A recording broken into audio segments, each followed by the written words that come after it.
go back and you remember last week, and actually for the last 2 or 3 times we gathered, I've talked about, remember I talked about nurture? Bruce Lipton begins to draw that because in nurturing, when we are an infant, our subconscious is being programmed at such a fast pace that we can't comprehend it. That's why an infant is constantly, through all of its sensual apparatus, see, smell, taste, hear, feel, all of its apparatus, instinct, intuition, is drawing from the whole universe. It's drawing from the atmosphere it's in. So he makes a really phenomenal point in nurturing how that a lot of times if that infant is in a hostile environment, that infant draws that into itself. And then you wonder, why would the child be hostile? Because of the environment that it's in. Because it's drawing, it's like a sponge, it's like a magnet, it's pulling all that into itself. And it does that for the first 7 years.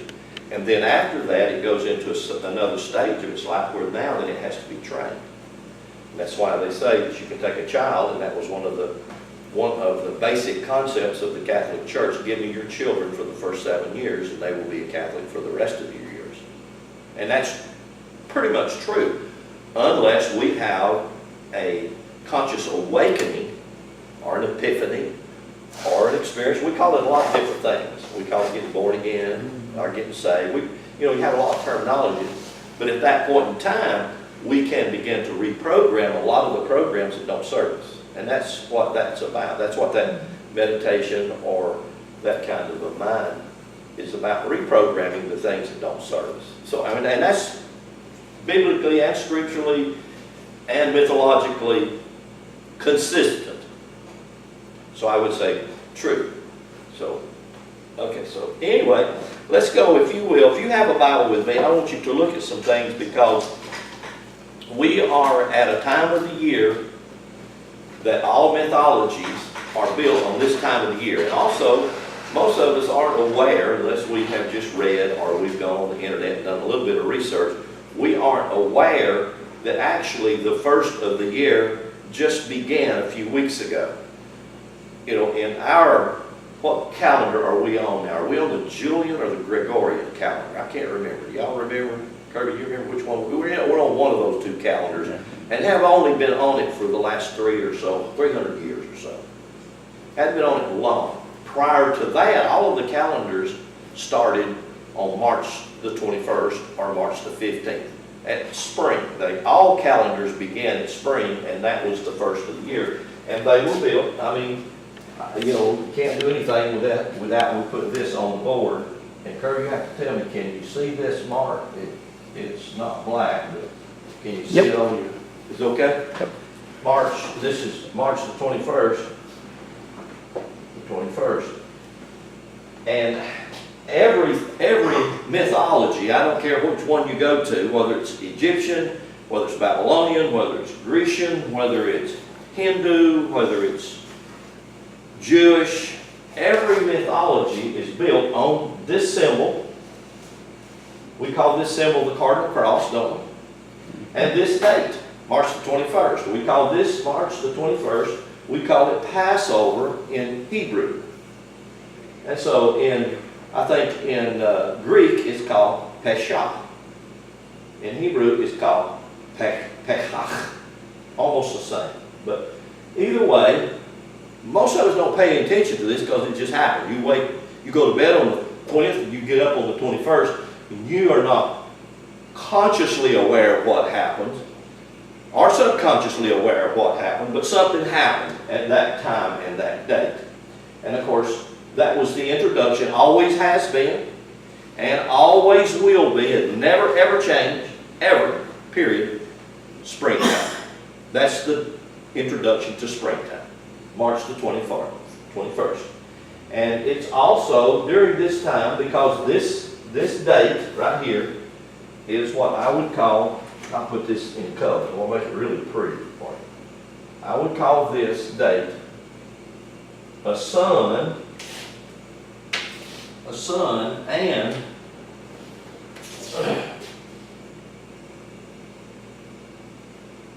moon. The sun and moon day. That's what this is all about, the sun and the moon. Now, you already know this. Most of you already are familiar with that, and you know that.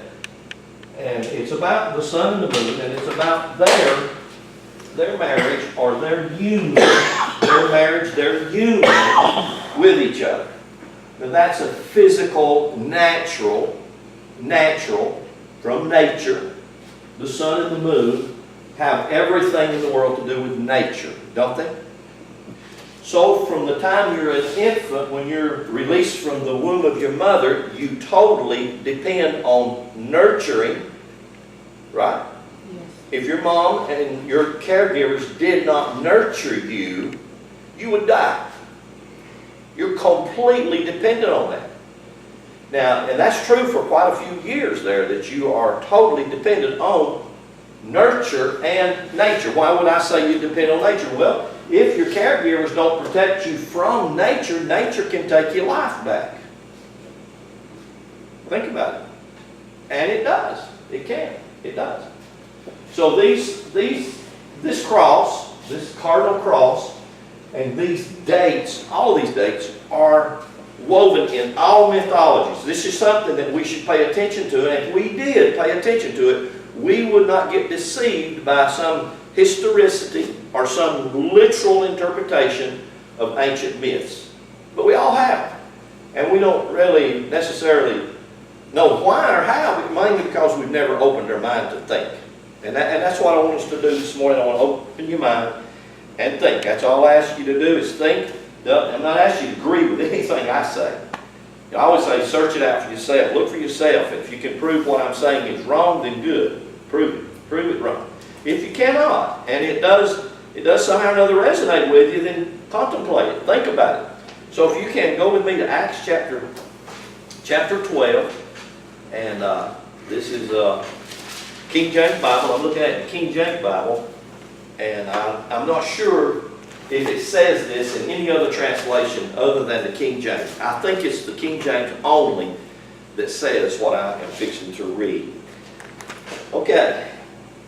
Acts chapter 12, and look at verse 3. It says, "And because he saw it pleased the Jews, he proceeded further to take Peter also," in parentheses, "then were the days of unleavened bread." Then were the days of unleavened bread. Now, that dates this particular scenario. I have this right here. This is a cross, the same as this right here, and I have this dated on dates. Like for instance, on March the 21st, this represents, this line, we call this the equator, right? Equator, because it's equal. In mythology, this represents material, matter. This line, this equator, this horizontal, horizon, represents femininity. Okay? It represents the woman, the female. This straight up and down line, the vertical, represents the male. And so it is the coagulation of the female and the male that produces everything in this world, in this dimension. Do you understand that? So this one of the reasons why this cross represents matter and spirit. It represents God and human. It represents heaven, hell. It represents summer, winter, hot, cold. And you can just go on forever and ever and ever with that analogy. So that's the importance of these two lines. These lines also represents time, as we understand time in this dimension. And we have this word time as a result of this particular thing that happens. And this thing that happens because of what we would call the wobble of the earth. And that's how you get time. We get time based off this line, and this line is called a sine, S-I-N-E,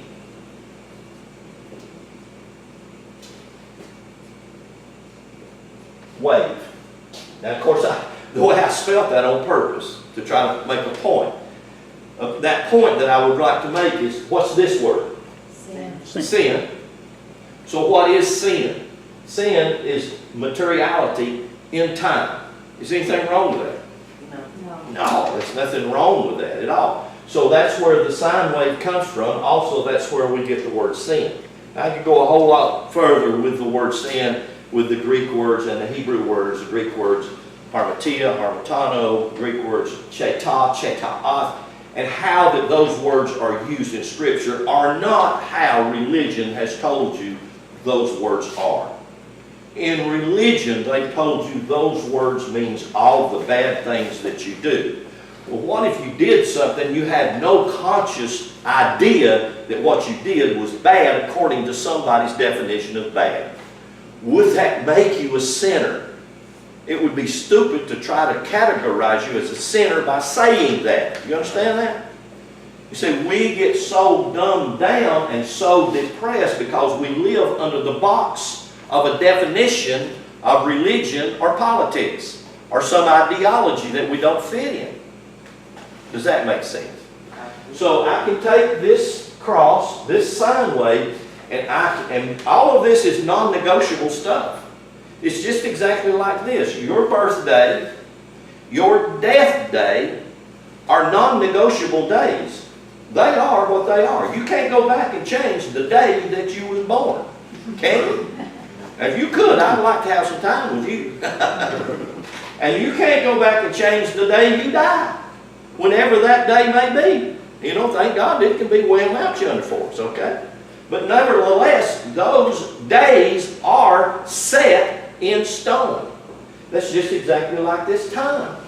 I would to God that they would do away with this thing they have invented in my lifetime called, what is it when we change our time? What do they call it? Savings time? Daylight savings time. Daylight savings time. I don't have a clue where they get that idea. You still got the same number of hours in the day, no matter where they move the time back and forth. It's just like used to. This was the first of the year. Under the Hebrew calendar, still is the first of the year. It's called the first of the spiritual year. September the 21st, Libra is the first day of the political year. So in Hebrew you have 2 years, a political year, a spiritual year. And they both, and all other cultures on the face of the earth did exactly the same thing. It's just that we were suppressed under the Catholic Church so long that they can change stuff around, and we, like dumb sheep, will just go back and then let them lead us to the slaughter and take away everything we have and not question it, not stand up and say anything about it. As a matter of fact, for the radical people like myself, it's stand up and say something is wrong here. Everybody, oh my God, he's of the devil. Why? Because you dare to question the normal, or you even dare to just ask a question. I remember as a student of Dake's, that what bothered him more than anything, because I was constantly, Brother David, that don't make sense to me, Brother David. Shut up. Don't ask so many questions, Lynn. It didn't fit. Because you see, we fail to recognize the things that are the elements of wisdom. One of the elements of wisdom is logics. We throw that out. But if we would bring it back and say, is it logical? Does it make sense? In Christianity, don't ever ask that question. You know why? Because they will tell you, we didn't give you this belief because it's logical. We didn't give you this belief because it makes sense. We gave you this belief because we want you to believe it and just have faith in God. Even though your heart will be telling you, that don't sound right. And my question to Dake was constantly, well, is Jesus a lamb? A four-footed animal? Or is he a man? And that was a question. Because it wasn't logical. It made no sense to me, the things they were trying to teach me or say to me. So, in the element of time, this always represents 12 noon. And this always represents 12 midnight. I mean, it's just, how many of you realize, have you noticed that that's just exactly the way it is? And it doesn't matter if you live by that calendar, if you don't live by that calendar, the earth works on that calendar. Every morning, this is 6 o'clock in the morning, and every evening, this is 6 o'clock in the evening. It just works out that way. So this chart, this cross, this sine wave, this story, this mythology is all based off a day and or a year, and the 12 months are disciples, are apostles, are sons that fall in those 12 months in the year. Every mythology has them. Every mythology, whether you go into Hercules and his 12 labors, or you're going to Horus and his 12 disciples, or you're going to Bacchus and his 12 disciples, or you're going to Jesus and his 12 disciples. Every one of them based off the same identical story and mythology. The same time, the same frame of everyone. So those things are what I would call non-negotiable. They're just set in stone, and they are what they are. But here in Hebrew, Acts, that's where I said to go. The Acts, it said it was the days of unleavened bread. In the Hebrew calendar, that marks this date and this time. So if you go to the four Gospels and you see the story of Jesus and what's happening with Jesus, you can actually lay it right over top of this calendar with what's happening with the sun and the moon. So everything happening to Jesus is happening with the sun and the moon simultaneously at the same time. I remember when I first started pastoring 36, 37 years ago, every year at Easter I would gather together the leadership of the church, and we would gather together at 6 o'clock at sunrise. And that's what we were watching. We were watching the sunrise, and what did we symbolize that with? The resurrection of Jesus. That Jesus, well, wow, what's the story of Jesus was actually the story of the sun's resurrection above the horizon. Which it really is. That's what all the mythologies are built on, that whole idea of the sun. But what's the significance of that? What's the importance of that? See, the importance of that is not that you've got saved and now that you're a Christian and now you're not going to hell that don't exist. Huh? That's not even the situation. That's not the issue. But that's the issue that they make out of it. They make out of it that you know good and well you did something wrong this week. According to who? According to what standard did I do something wrong? Well, according to our standard and according to our rules and our regulations, you did something wrong. Did you drink a beer? Well, yes, I did. I'm guilty. Well, then you did something wrong. Then now you're a sinner. So you're going to put me in conviction because I drunk a beer? Do you understand what I'm saying? I'm just trying to make points that we don't even think about. But we are not supposed to think, right? Wrong. We're supposed to think. That's the very thing we're supposed to do. The days of unleavened bread.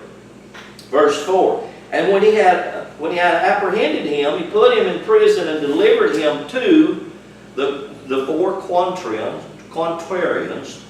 And I think Jamie said that was 16. Is that correct? And that what your footnotes in your Bible said a quaternion was 16? And it does. Yes. That's what it means. And that's exactly the value of the Hebrew word. If I put the Hebrew word up here for Passover, and the pay is it's got an 80 value, shemach. It has a 60 value, and the che'at, that's how you spell that word in Passover. In Hebrew, it has an 8 value, and if you total them, they total 16. Now that's just a coincidence, but nevertheless, when you break 16 down, you get 7. And anytime you see the number 7, pay attention, because it's always, and you'll find that 7 is the most predominant number in the Bible. It's just everywhere.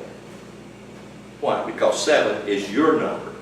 You say, well, it's the number of perfection. That's exactly right, because you are the perfect temple, house, sanctuary that God built. No flaw, no mistake, nothing wrong. You're it. That's the 7 yawns of creation. You're it. You're the visible, physical manifestation of the invisible, timeless thing we call God. You are. Now you say, you trying to say that I'm a God? Absolutely. You are a miniature God in progress. And our problem is we don't believe that. We don't recognize that. And the one that's worse than any of those, we don't even know it. And we got to know that. We got to come to a place to know I am a creator as God is a creator, and I am creating my world for my greater good, or I am creating my world for my lesser good. And it's all on my shoulders. It ain't nobody else. And I do not have the right, and I do not have the commission to look at somebody and judge them based off my ideology. And God, we get caught in. I got caught in that for years. I thought it was my job to do that to you. I failed to realize, work out your own salvation, as Paul says with fear and trembling. Don't try to put it on your husband or your wife or your children or your. But don't we?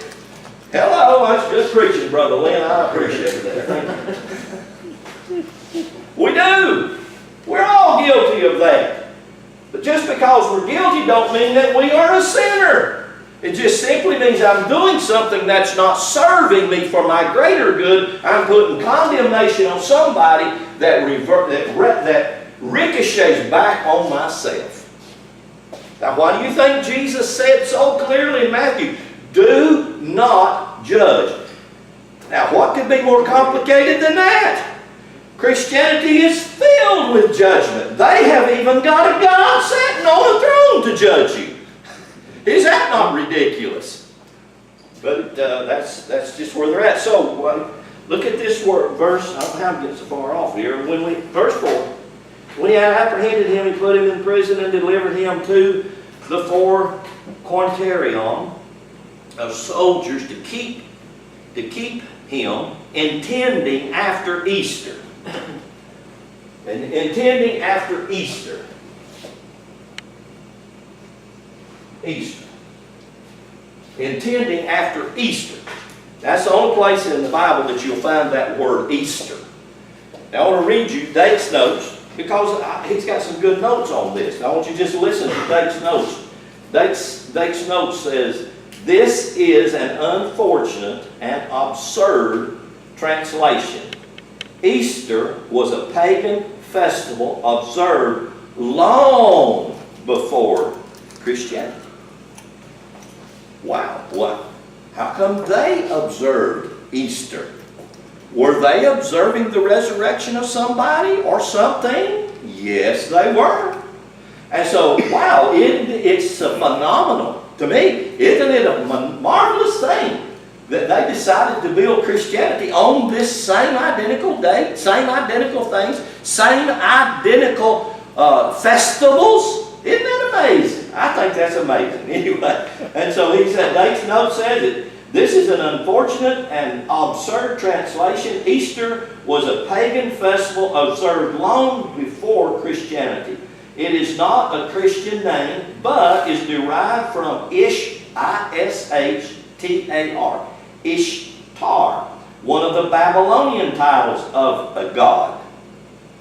The same story of Ishtar in Babylon is the same story of Jesus in Christianity. And isn't it amazing that those two stories are the same? But either way, they are.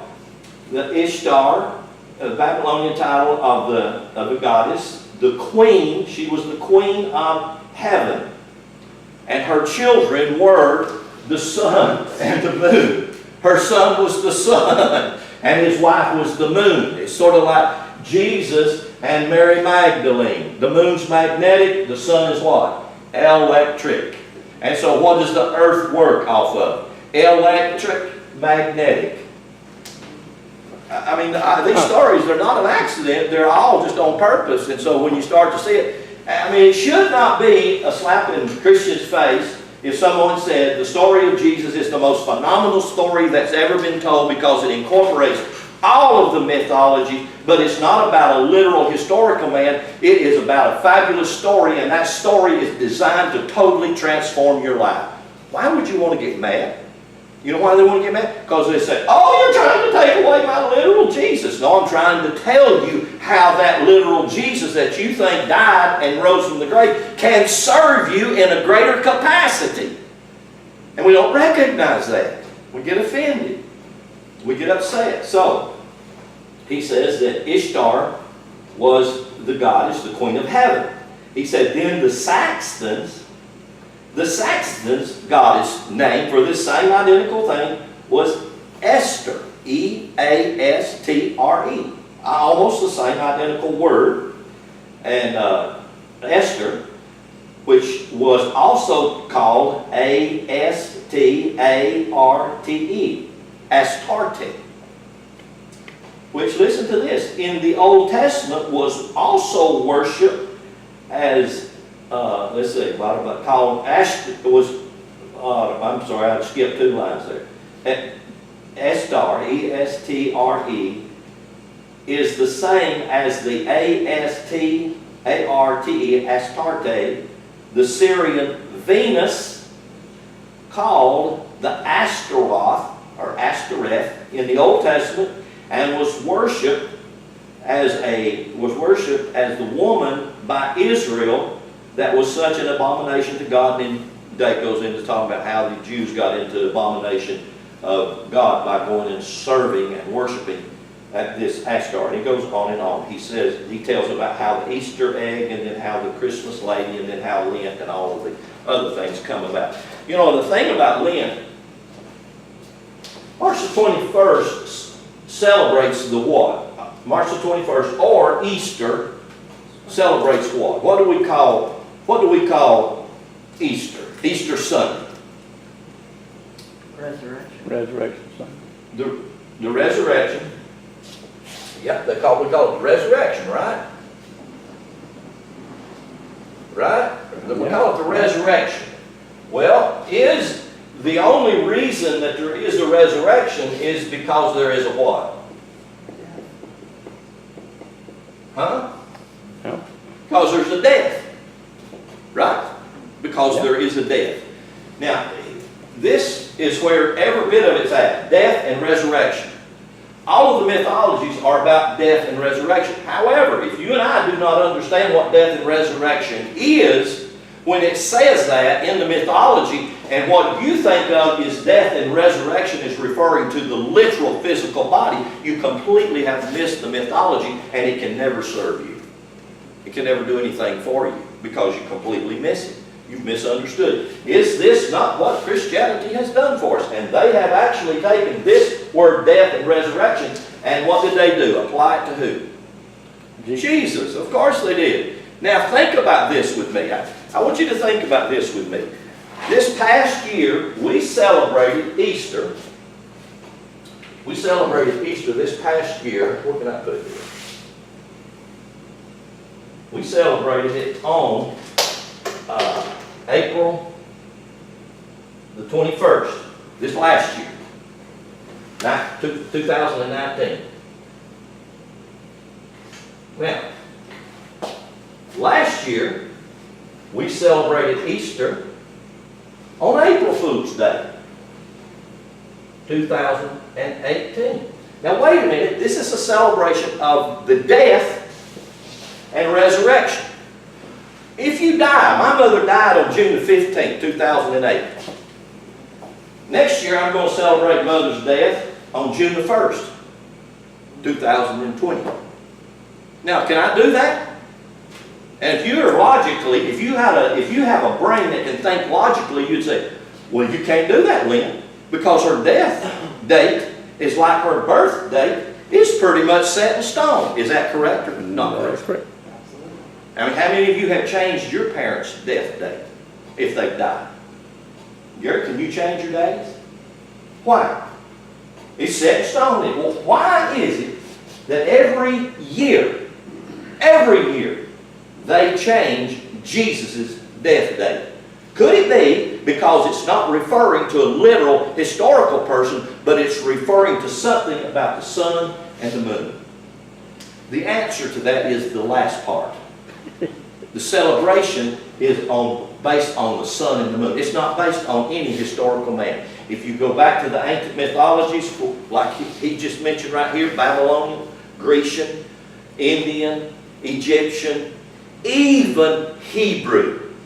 Even the ancient Hebrew, which they drew this story off of. They drew the story off the Hebrew Passover. And the Hebrew Passover was never celebrated on the same day year after year. It always followed the sun and the moon. Shouldn't that kind of cause me and you to start to think? To me it should, and it will, if you will give it an opportunity. Well, the year before 2018 and the year 2017, it was celebrated on March the 27th, and the year before that it was celebrated on April the 16th, and you can just go on and on and on. Why? Because it always moves. Here's the reason it moves. And here's what it's about. It always moves on these dates according to the moon. It's not according to the sun. The sun sets the pace. In other words, when the sun reaches this point in the year, the first of the year. In other words, when the sun reaches this point in time means that now, right now, at this point, there are 12 hours of day and 12 hours of night. Whereas if you look at this time, this is the longest day of the year, period. Usually this day has got almost 16 hours in it. 15 hours and 57 minutes, something like that. It's almost 16 hours in this day. This day down here has just right under 14 hours in it. So the day constantly fluctuates around the year, except for this particular line right here. And this line right here is always the same. Every year at spring, March the 21st, every year at fall, September the 21st, the day equals the night. In other words, they balance. So the struggle is between light and dark. So here, light has actually won the battle over darkness or winter, and now the days are getting longer and the days are getting hotter. That's natural, normal, right? And so right here, September the 21st, now then, the sun has actually lost the battle, and now the sun is falling. It's decreasing. It's going into darkness until it reaches December the 21st, which is the shortest day of the year. And now then the sun, for 3 days, 3.5 days, dies. It no longer moves because the days don't change. The days stay exactly the same from the 21st and start to change again on the 25th. Other than that, there's not another time throughout the whole year that the days stay the same. They change every day. You notice right now, every day's getting longer, isn't it? Every day, the sunset's pushed back further and further. And it'll do that up until June the 21st. And then at June the 21st, that's the peak. It starts to fall, starts to drop. So all of the mythologies are built on this cycle.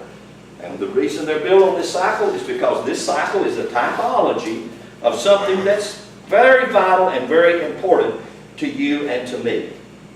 Now, because of time, I want to read some stuff. The sun, the sun represents this, so that now you'll start to get an idea. It has to do with some of the things that we just said. The sun represents this. The sun represents the spirit. Well, what does the moon represent? The moon represents the soul. Okay? Sun represents the spirit. The moon represents the soul. Now, the sun is constant. The spirit is constant. The moon's not.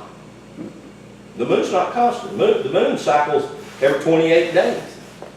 It's not like the sun. Not only that, the moon don't even stay the same. Have you ever noticed that? It changes every 2.5, 3 days. Every 2.5, 3 days, it'll change. In other words, it's either waxing or waning constantly. Every female's menstrual cycle is based off the moon. The moon is called emotional. How many of you have an emotion? Did you realize your emotions is attached to your soul? That's not good or bad or wrong. In some ancient material, there's another word they give for soul, and it's this word. We always look at this word bad. Ego. Why do they attach your soul to your ego? Because your ego can be puffed up, or it can be waning. It's up and down, isn't it? It's big and it's little. But why? Because it's emotional. Why? Because the ego, the soul, is so attached to the emotional part of the physical body, or to nature, as nature begins to get strong or weak. Because see, that's what the sun does. It gets strong in the summertime. It produces everything. And then in the wintertime it grows weak. And everything seems to die. So you have death in the winter, and you have life in the summer, and you have the sun that reaches this point, and when the sun reaches this point, it's a big celebration. What's the big celebration about? The big celebration is not necessarily about the sun, it's about the moon. That's why Easter always falls on the first full moon after the sun has passed over this point. So whenever the sun passes over this point and the moon is trailing it, it's following it within a 30-day cycle. It's following it from March the 21st until April the 20th. The moon is never exactly on the same day. But this is set in stone because the sun, spirit, is non-negotiable. It just is. It's just like spirit. Spirit is represented by your breath. It's non-negotiable. If you ain't got it, you ain't got it. If it's gone, there ain't no spirit there. You know, your body is what we call dead. But yet when we begin to see this and we realize the sun represents the spirit, and another place, actually in Genesis 6:17, the word spirit, ruach, is translated for the word breath. In Genesis 1:2, the Spirit of God broods over the face of the earth, and it's also called the wind, the air, the breath of God. It's that very thing that lives you. That is your life. You see, it's just like when your father released his seed, and you've seen me do this so many times on my asphalt. When my father released his seed into my mother, my soul/spirit hijacked a ride on that seed, and my soul, because it has the knowledge of the divine, because it's attached to the divine, my soul come and began to build the temple of God in the womb of my mama, which became me. Now that's the most phenomenal thing I've ever seen and heard. But that was done not by the ingenuity of man. That was not done because man is such a great builder. That was done by God itself. He didn't have a hammer. He didn't have a saw to do it. God just did it, built His temple to live in, then pushed me out on February the 17th. And guess what? The Spirit baptized me, filled me with its breath, and has been breathing me ever since, and will breathe me until I exit and I'm out of here. So this festival is all about the spirit and the soul. It's not about a literal historical man, but why is it about the spirit and the soul? It's because if you and I wake up to the fact that we have an infant God in us, and that infant God, for the most of us, has starved itself to death because we don't know what to feed it and we don't know how to feed it, but yet it stays dormant in there. That's why the word death and resurrection. It's as though the spirit is dead in me, awaiting on me to resurrect it, to feed it, to nourish it, to bring it up so that it can be the God that it's designed to be and not be asleep in the boat of my body.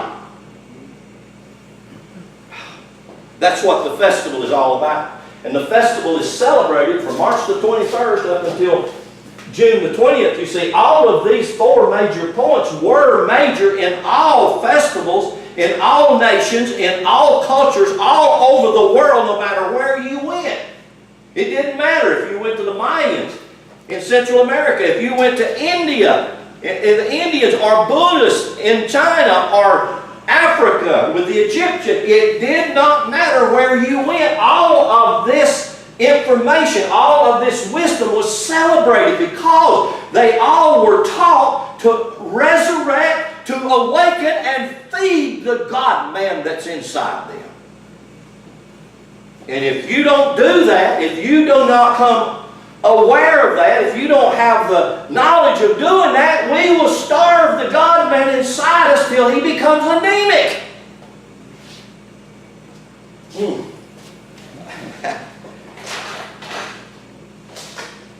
Now, what can I get to read something? Let me read you some things that I wrote. This is some notes that I wrote. And just listen to this and see if this can resonate with you some. The central theme of all religion and all nations all over the realm that we call the earth was a fabulous story or a myth of a dying and a resurrecting God-man. Yet for the masses, the majority, especially of Christianity since 326 and the Nicene Creed, this central theme of a dying and resurrecting God-man got localized and literalized and historicalized in a single character called Jesus. Yet for thousands and thousands of years prior to this time, this myth, this story of a dying and resurrecting God-man had been told by all nations all over the earth. This typical figure, in other words, I'm going to give you the names of some of them. Listen to the names. Horus, Bacchus, Dionysus, Osiris. You hear the us in that? I'll say them again. Horus, Bacchus, Dionysus, Osiris, Hercules, Jesus. I mean, it should be as obvious as the nose on our faces. And the list of these God men, God characters literally goes on. I have one book that calls about the 36 dying and resurrecting God men of different cultures all over the nation, all over the world, all over the earth. This story, as well as the story of Jesus, was shown to us in all humanity, our own innate divinity and potential godhood. That's what the stories were about. They were about our own innate divinity and our own potential. Notice the word I say, potential. Because you see, the God that's inside you will not stand up inside you and say, don't do this, do this. It won't do that. The God that's inside you won't say, go here, don't go there. It won't do that. It never will do that. Ever will it do that. It will always be with you no matter where you go. It'll never leave you. It'll never forsake you. It's always there for counsel if you seek it. It's always there for nourishment and strength if you need it. But if you and I do not know how to contact it, if we don't know how to get in touch with it, if we are accustomed to talking with it or communing with it, it will be dormant. But it's there. And you can't do a thing in the world about it. And nor can any Christian or any religious people anywhere in the world do anything. It is just simply there. This divinity or this godhood is to be cultivated. It's to be developed by each and every individual as a part of our own growth from infancy to maturity. And I want to say this. I quit writing because I run out of time. And so into this morning that I wanted to go ahead and finish that to say this, that the mysteries that the gathering togethers in the temples. See, when Christianity was formed in 326, Christianity went about because it had not only political power, because it became the state religion of Rome, and that's exactly what they were seeking, just like any political power now, they seek power, and in that power they want everybody to bow down and serve them. So that's exactly what Constantine wanted. He wanted one emperor, that be him, and he wanted one nation out of the whole world, that be all of humanity, and he wanted them to serve him. Not only did he have the political power, he had the most money in the entire world. He was the richest man on the face of the earth. He had the richest, financially wealthy, so he could feed his concept, his idea. He could fuel it and feed it with money because he had unlimited supply of money. And the thing about it is, you can eventually cause anybody, if not everybody, to believe what you want them to believe if you have money and power to do it, and you can do it. So you'll believe a lie and call it the truth, and that's exactly what happened to us at 326 at the Nicene Council and the Nicene Creed under the leadership of Constantine, one of the most ruthless, mean, murderous men on the face of the earth. And he accomplished what he set out to do. So right at the end of the 4th century, the Catholic Church began to have councils, and in those councils they began to change this beautiful story of the potential God that lie in the heart of every man and every woman, which is what the rituals were about.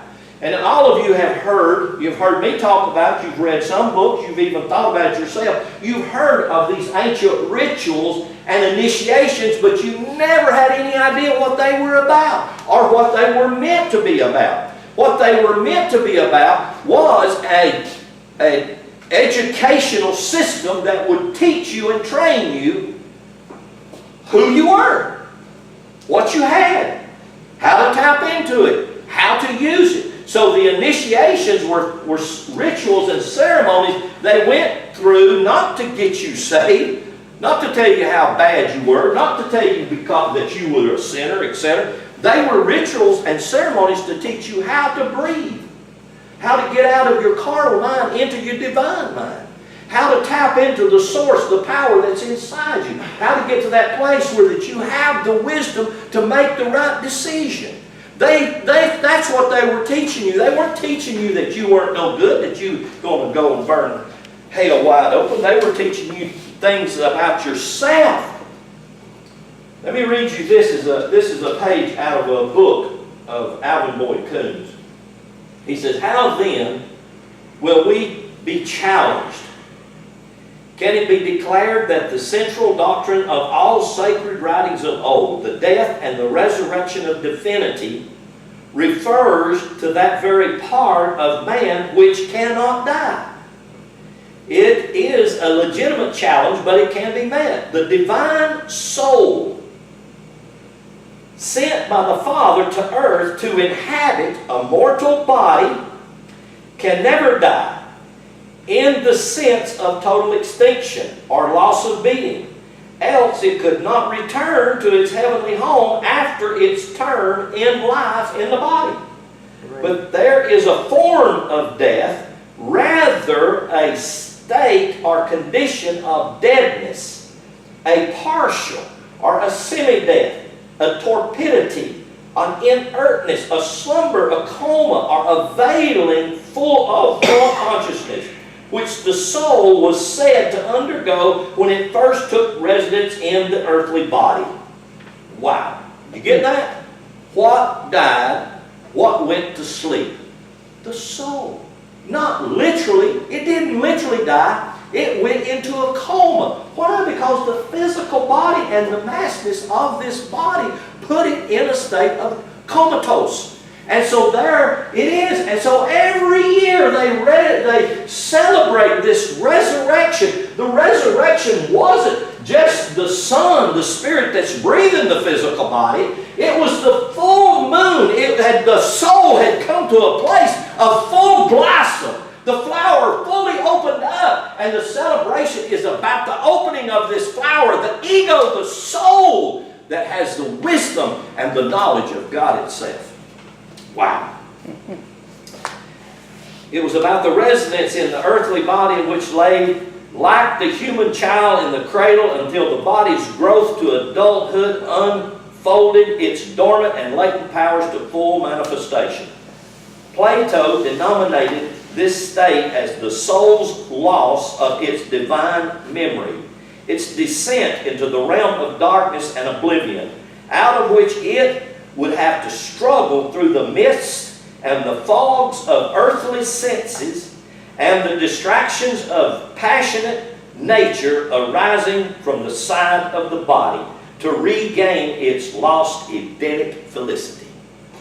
I think that's just beautiful, beautiful the way he puts that.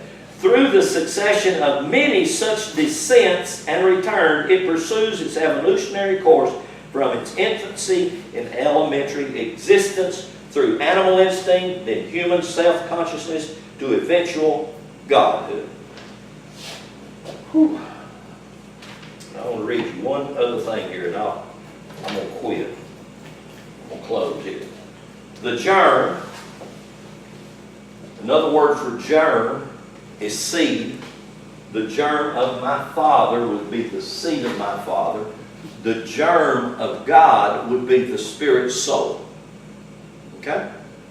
The germ of divinity implanted in the human constitution was crucified, went to its death. In my particular case, I'll put this up here so that you have no questions about it. In my particular case, mine went to its death on this day, May the 21st. On May the 21st, my father made love to my mother, and in that, I said it a minute ago, I said it again, the divine itself hijacked on the seed of, and you can actually see that now, medically speaking, they've realized that the seed is made up of. Seed is made up of 3 different contents. One of the things that make up the seed of a man is light. God is light.